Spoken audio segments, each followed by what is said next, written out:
নমস্কার বন্ধুরা, আজকে আমাদের রান্না পুজো মানে দেশে তো করছে, তারা তেনারা ভালো করেই করছেন। এখানে আমরা যেরম পারি সেরম করে করছি। এখানে তার জন্য সব জোগাড় করেছি ভেন্ডি, কাঁচকলা, এখানে আলু, এখানে নারকেল কেটে নিয়েছি, কুড়ে নেবো আর কেটে ভাজবো। আর এখানে সব কুমড়ো, চিচিঙে, তারপরে কাঁকড়েল, পটল,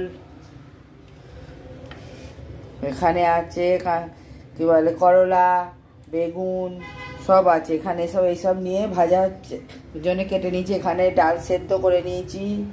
এখানে হচ্ছে ইলিশ মাছ, এখানে যেরাম পাওয়া যায় সেরাম নিয়ে এসছে দাদাভাই। সেই ইলিশ মাছ কেটে রেখেছি, নুন দিয়ে মাখিয়ে রেখে দিয়েছি, করছি। চলুন করে নিই, তারপরে আপনাদের দেখাচ্ছি সব। এখন বেগুন ভাজা হচ্ছে, এখনও করলা ভাজা, নারকেল ভাজা, এই ভাজা বাকি আছে। এখানে সব অর্ধেক ভাজা হয়ে গেছে, এবার দেখাচ্ছি। সব হয়ে গেলে একেবারে আসবো দেখাতে। চলুন বন্ধুরা, এবার আমার সব রান্না হয়ে গেছে। রান্না পুজোর যে সিম্পলভাবে করেছি, বেশি কিছু তো এখানে করি না, দেশেতে সব করে। তা আমরা যেটা খাই, আমাদের এখানে যেটা খায় সেইটুকুই করেছি। আর দুটো মানুষ আর কত করব বলুন। এই দেখুন, এখানে হচ্ছে সাদা ভাত,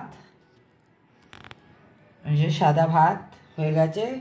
এখানে নারকোল দিয়ে মুসুরির ডাল করেছি ঘন ঘন করে, আরও ঘন করে পান্তা ভাত দিয়ে খেলে বেশি ঘন করে, আর গরম ভাত দিয়ে খেলে, রাত্রিরে গরম ভাত দিয়ে খাওয়া হয় তো পাতলা হয়েছে। আর এখানে ভাজাভুজি দেখুন কি কি আছে ভাজার মধ্যে। এখানে হচ্ছে কুমড়ো ভাজা, চিচিঙে ভাজা, আলু ভাজা, কাঁচকলা ভাজা, এটা হচ্ছে পটল ভাজা, এটা হচ্ছে কাঁকড়েল ভাজা। এখানে কাঁকড়েল না বড় পাওয়া যায় না, এইটুই পাওয়া যায়। আর এখানে আছে করলা ভাজা, নারকেল ভাজা। দাঁতের জন্য নারকেল খেতে পারি না আমরা, ওই জন্য নিয়মপালা একটুখানি করেছি। এখানে হচ্ছে ঢ্যাঁড়স ভাজা, বেগুন ভাজা। আর এখানে ইলিশ মাছ ভাজা, ইলিশ মাছের তেল, আর এখানে আছে ইলিশ মাছের সর্ষে বাটা দিয়ে ঝাল। এই হচ্ছে আজকে আমাদের রান্না, পুজোর রান্না। আমাদের ভিডিওটা কেমন লাগলো, ভালো লাগলে শেয়ার করবেন আর কমেন্ট করবেন। আর ফেসবুক থেকে দেখলে আমার পেজটাকে ফলো করবেন।